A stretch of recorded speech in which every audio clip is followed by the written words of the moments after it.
मानसियानो गिदिरखा जेव मानसि गोजाजोबनाय हाइ कुवालि बेरायगासिनो दं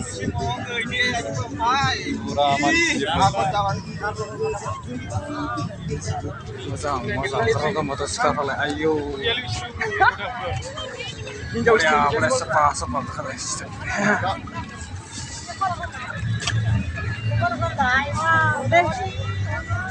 साफा सिख्लाफ्रा